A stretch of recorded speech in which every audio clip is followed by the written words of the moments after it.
Stop putting yourself down and calling it humility. It's not. In fact, it's an insult to the creator that made you.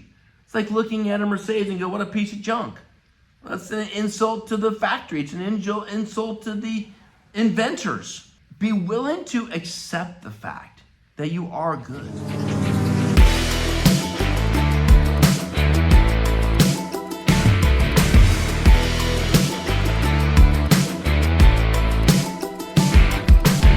You're listening to The Man Maker Show. Welcome to Season 1 with your host, Brad Walgamot. This podcast is all about becoming a better man for ourselves and the people around us. So if you enjoy this episode, whether you're on your way to work or mowing the lawn, make sure to share this with somebody, like, and subscribe. Well, I hope you're ready, because here we go.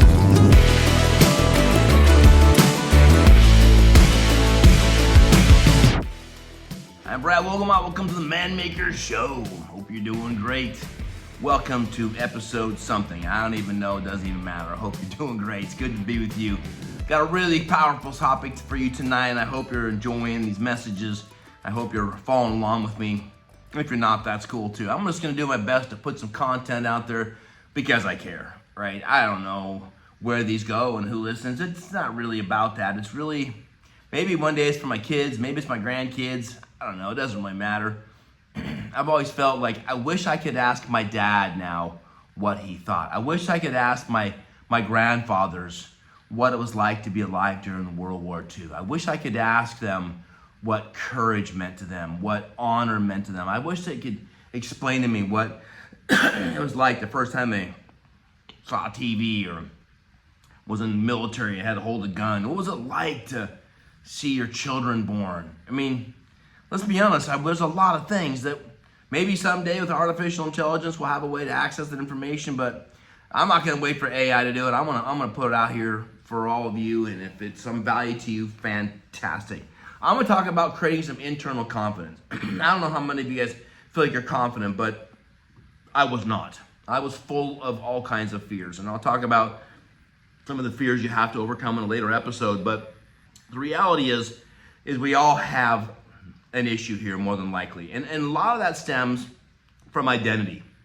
We have not come to grips with who we are. We don't know how powerful we are. We don't know how important we are.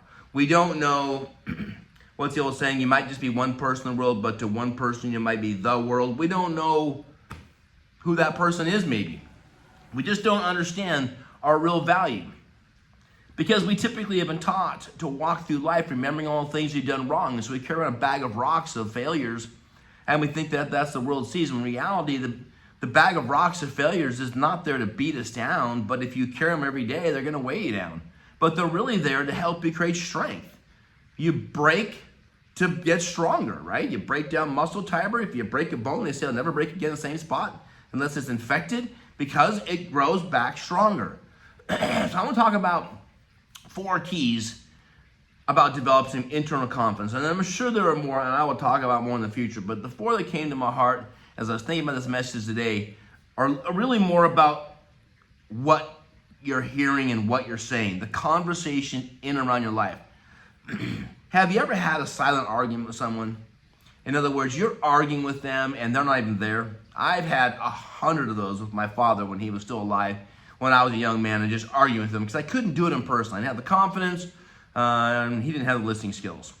I can remember when I was arguing with my wife in my mind, and I was driving the lawnmower, just killing the conversation. But oftentimes they were destructive. I was just building my case. So I'm going to talk about how to create the conversations. And the first one I'm going to talk about as far as a value of what's going to create some internal confidence, and that is what you say to you. I don't know if there's a more powerful medium than affirmations that I'm aware of. For most of my adult life, I lived on affirmations. An affirmation is speaking what you want as though it already is. Now, some people think that's kind of fake it till you make it, but to me, it's my inner ear and outer ear, my voice, everything saying it, it begins to believe it. Saying things like, I'm confident, I'm bold, I'm outgoing, I'm successful, I'm graceful, I'm hungry, I'm dedicated, I'm loving, I'm loyal, right? And so write an affirmation, write your affirmation. What do you say to you? I've heard it said that we talk about 120, 150 words a minute, but we think at 250, 350. And some people faster. Most of the conversations we have are not really encouraging. I wish that wasn't the case, but it is. And you just need to take a look at it and say, yeah, when I'm not minding what I'm thinking, I'm usually not thinking positive. So change that. The way to change that is when you have silent moments, when no one's talking to you and you have time to talk to you, whip out your affirmation card and talk to yourself. There's a great book out there called You're Crazy If You Don't Talk to Yourself. Nice little play on words, right? But the idea is confidence is a result of what you say to you. There are other factors to it. But if we don't learn to talk to ourselves in a positive way, then who will? You got to change the noise in your life. I can remember a man by the name of Tim Goad, who I've loved dearly and still do, and he's a great mentor in my life. And I was going through some really challenges, and he says, Brad, you need to change the noise in your head. You need to stop listening to the conversations about what happened, the conversations about other people's opinions, and you need to have a kind of a conversation with yourself and stop arguing with the greatness inside of you. And I'll expand more on that in a minute. But he got me back on the path of talking in a confident way to myself, about myself. Not to be arrogant, really to heal and to create that confidence. The second thing, that I want you to think about in terms of building your internal confidence is learning how to deal with what other people say to you, okay? Now, you can't unhear things, all right? So the first thing you gotta do is you gotta be aware of your surrounding. Who are you hanging out with? Who is speaking into your life? What do they say to you, all right? I was recently on a fishing trip with a really dear friend of mine, and we were up late night in a camper just chatting, and he said, Brad, I think there's more for you. I think there's more in your life. I think you have more to offer. I think you have more in the tank, and I think you should get up and do it. You know, that's the kind of people I need to have in my life more, because most of the world, tells you the opposite, don't they? Right? I don't know, your intensity exposes their apathy. The fact that you want it so bad makes them uncomfortable, so they're going to try to tear you down to increase their own comfort. I don't know. But you got to be careful with it. Get around people and be around people that encourage you, that love you, that speak life into you, that pick you up, that edify you. And if that's not happening, then change your association or teach them how to do it and see if they'll change. If they don't change, give them a chance to change because they're your buddies. Give them a chance to change. If they won't change, then you got to change, because if you keep hanging around the same people, you're going to keep having the same input. There's a second piece of this. There are some people in your life, I have had people in my life that I had great respect for, that I admired. And then some things happened, and they said the meanest, nastiest things to me I could possibly imagine, and I was devastated. I placed too much value on their words. And I let their words take residency in my heart for a long time. Now, I don't know if their intentions were to kind of like spank me, or if their intentions were to shock me into change, or if they really meant it. Or maybe they were having a bad day, or maybe they were talking to themselves and taking it out on me. But you got to be careful about what you allow spoken into you. Sometimes it's family, right? Sometimes my father said some things to me when I was a young man going through puberty that absolutely just rocked me for years, until I got some counseling, got some help, and figured out what it was like to be a teenager. You got to be careful what you allow into the truth volume of your brain. And that's why having people around you say, man, this was said, is that accurate? Because sometimes things that hurt, you need to hear because you need to change. But sometimes things that hurt are just hurting people trying to hurt you. And it's really important to be able to consciously delineate between things that are hard to hear that you need to hear, and things that are hard to hear that are just said out of anger and spite. You can't just discard them all, and you can't receive them all. But that's why a COL, a council of leaders, is such an important part of your life. So you've got some sounding boards on things that are being said. Some of the things that were said to me in my life, I'm just like, they just cut me down. And I took them with me. Sometimes I would go out and work hard to prove them wrong, and they were dead. I was still fighting a ghost. Sometimes they inspired me to be a great person. It was very effective. Some people are chip on the shoulder kind of guys, right? Someone picks on you, and you get all fired up, and you go prove it. I'm kind of a chip on the shoulder guy. I'm not going to lie. I think a lot of the success in my life, excuse me, I'm sorry, I'm coughing. I don't have COVID. Some of the things that I've achieved and things that have motivated me have been because someone attacked me, and I'm like, success is the greatest revenge. I just need to make some adjustments in me because I'm going to prove that that's not right. So sometimes that can be very effective. It doesn't work so much for me anymore because I've healed and I have a different mindset, and I don't give access to people like that in my life, but it's an important part of it. It's a big part of developing this internal confidence, this filtering, protecting, receiving. Look for multiple counselors to confirm. And if you hear the same thing, it's a common denominator, make some adjustments. Here's the third thing. What you say to others, okay? I think it was Miguel Ruiz who wrote the 4 agreements. And one of the agreements was to be immaculate with your word, okay? Now he's talking about things you say to you, but I believe he's also talking about what you say to others. You can't be condescending to others and have it not hurt you. I don't think it's possible. You can't be someone that makes fun of others or gossips about others or is mean to others and develop any kind of internal confidence. Internal confidence comes from doing the right thing. So I want to challenge you the best I can. Manage what you say about others and what you say to others. Some guys are real jokesters, right? I have to watch this. This is something I remind myself as I'll poke a joke at someone. No, I'm just kidding. Everybody have a laugh. Except it hurts a little bit, doesn't it? And the fact of the matter is, in almost every cutting joke like that, there's a hint of truth. And the reason I know it's the case is because where the joke come from.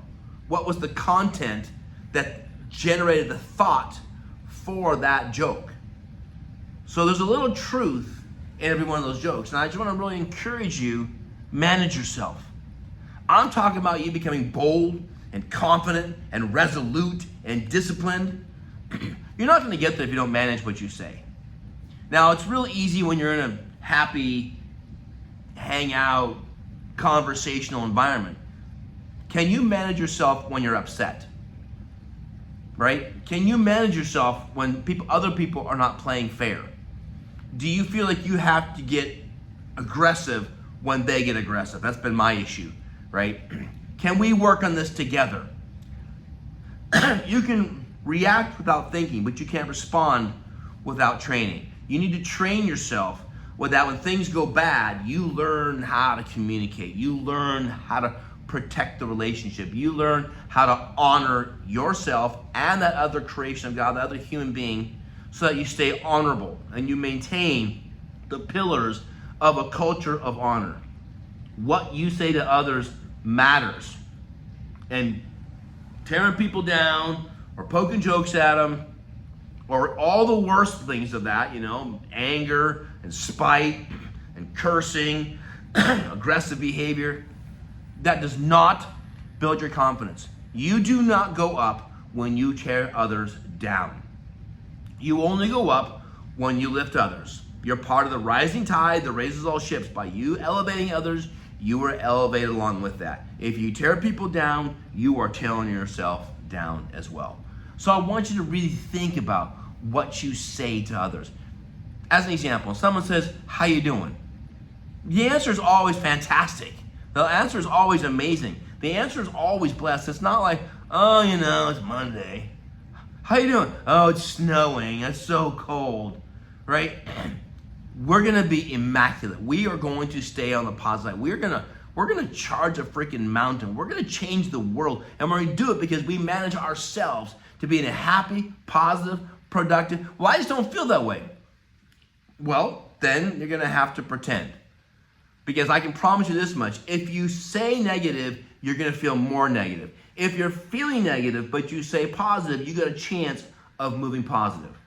If you're freezing cold and you say, I'm so cold, I think I'm going to die, you probably could and will. But if you say, I'm strong, I'm robust, I'm warm, whoo, man, and you just keep going and going and going, it encourages you to get to action going, to get the blood flowing, to get your body working, to get you in a place where you got a chance to live. If it doesn't serve you, don't say it. If it doesn't serve others, don't say it. If it doesn't add value, don't say it. If it's not encouraging, don't say it. Manage yourself.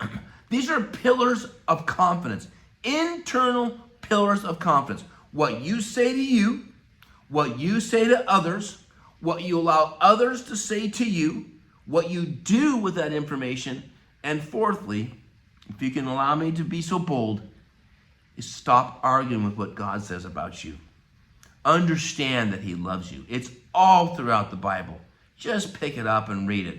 I'm not going to quote scriptures most of my times on here. That's not my goal. I'll do that on a different channel where I'm doing some preaching. But really what I want you to understand is God is for you. He loves you. He loves you so much he put flesh and bone on, came to earth, and allowed himself to be crucified to take the final atonement for our sins. That's how much he loves us. So I want you to be aware of the fact you can't afford to have a thought in your mind that is inconsistent with what God thinks about you. Stop arguing with what God says. He says, I love you. He says, I forgive you. He says, your sin has been forgotten. Your sin has been covered. Your sin has been atoned for. It's been dealt with. That his grace is renewed daily. That all he wants you to do is turn around so he can give you a big old bear hug. The story of the prodigal son, which we'll cover in later episodes, but the story is that the boy left and put his spoils into drugs and prostitutes and who only knows, and he came home and the father ran off the porch to grab his son and love him and tell him who he was. It's a story. It's a story that represents God's heart for you, that he loves you and that he's for you. So stop putting yourself down and calling it humility. It's not. In fact, it's an insult to the creator that made you. It's like looking at a Mercedes and go, what a piece of junk. That's an insult to the factory. It's an insult to the inventors. Be willing to accept the fact that you are good. Well, I've done a lot of stuff. Yeah, I'm sure you have. So have I. So have a lot of people. I mean, you don't get a get out of jail card because I've done bad things. That's part of grace. But the key thing is if you keep thinking and speaking about how bad you are, you don't have much of a chance of becoming unbad. I think a pastor called that sin consciousness. The more I'm aware of my failure, the more I repeat my failure. The more I focus on my failure and then just kind of just mull it over, the more I'm focused on that side of my life. It's been dealt with. And the greater chance I have of repeating it that's in my mind all the time. What does that mean? It's learning how to accept the fact that you are loved. And maybe you don't feel worthy of it. Well, join the club. Most of us don't feel worthy of it. It's scandalous how much God loves us regardless of what we've done. I'm not saying that as a get out of jail free card and go out and do it if you want to be a ding-dong. I'm not saying that. I'm just sticking to the fact. The fact is God loves you and he will always love you and he'll love you forever. And he's for you. So stop arguing with him. No, he doesn't. He hates me. No, he thinks horrible of me. No, that's not. There's nowhere in the Bible it says anything about that's God's position. You can't afford to have a thought about you that is inconsistent with what God thinks of you. It's a love story. He loves you. He wants you to know it. I don't know where you're at, guys. I mean, I struggled with this most of my life. I really did. I'm people call, oh, you're so religious. I'm not religious. Religious is what offended me about being a Christian. Religious is like perfectionism and rules and you got to be, this perfect little Jesus dude. That's not what I'm talking about. I'm talking about a heart issue. I'm talking about excellence. I'm talking about receiving grace, receiving love, not arguing with the fact that you are amazing. Because if you'll receive this truth about what God says about you, You will grow into it. It will create an internal pillar of, of confidence. It will create a new human being. I can tell you for sure from my testimony, this is what changed in my life. I had to stop saying, I'm a loser, I'm a failure, I've let people down, I've done this, I've done that, I've done this, I've done that, oh my God, I had to stop saying it. And you know, the hard thing is, I hate to say this, but there are some people that want you to say that for the rest of your life. But they don't get a vote. They don't run your life, they don't live your life, they don't get to tell you how you're gonna live. God does. And God says you're forgiven and you're covered and you are a new human being. Stop arguing with them and receive it. And if people don't like the fact that you're happy and full of love and full of grace and kicking butt and moving ahead, that's on them. That's their own insecurities trying to figure out, well, how could someone have done something so bad be doing so well? Read the Bible. Read grace. Read internal confidence. Read that people can change. And that confidence comes from what I say to me, what God says to me, what I allow others to say to me, and what I say to others. And if I want to build enough confidence so that I can be productive, I have to do these things. The goal is to create enough confidence that from a position of strength, I can start helping other people. If I'm down on me, how am I going to help anybody else? If I'm doubtful of my grace, if I'm doubtful of my excellence, if I'm doubtful of me being of any kind of value, why in the world would I even think about trying to help other people out? I've got to be in a place where I know who I am, I know that I'm redeemed, I need to have good conversations so that I can help other people. This isn't about so you can be cocky, so you can be arrogant, so you can be all that in a bag of chips. It isn't about that. It isn't about you just like, oh, I'm so amazing. It's not about that. This is about creating enough internal strength and power so that you can help those that you love, so that you can help those that are less fortunate, so you can help those that are in need you. You might be the only Bible someone else reads. You need to represent grace, represent love, represent redemption. Learn to manage what you say to you. Learn to manage what comes in and what gets blocked out. Look for truth. Own what you need to own. Dump the rest. That you need to change. Start changing the narrative by changing your conversation. You with me on this? Manage what you say to others and then listen to what God is saying to you, and that is that He loves you and He needs you. And that sounds weird. God doesn't need anything. I think God needs you to do something great that only you can do. I believe there are people in this world that will only be touched by your story, by your testimony, by your pain. And if you do nothing, that person will continue to suffer. I'm not trying to guilt trip you. I just think that's a reality. And I think I caused enough pain in my life. I want to be part of the healing power in this universe. We've been through a very, very, very difficult 3 or 4 years here in America with COVID and so forth, time stamping this event. We need to be part of the great healing. We need to be part of waking people up to grace, love, honor, excellence, to get their dream back, to get their fight back, to win for their families. Start having better conversations. No more whining, no more complaining, no more I'm tired, I'm cold, nah. No. We're gonna stop that. We're gonna stop it. You're better than that. You're stronger than that. And people are counting on you. That is what a man does. And since we're talking about being a man maker, make those adjustments. I think you'll be blown away. People will notice. What is it about you?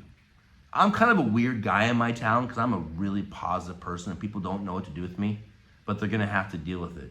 You know what they're gonna have to deal with? I love them. I wanna see them win. I wanna help them. I'm gonna always be kind. They don't like it?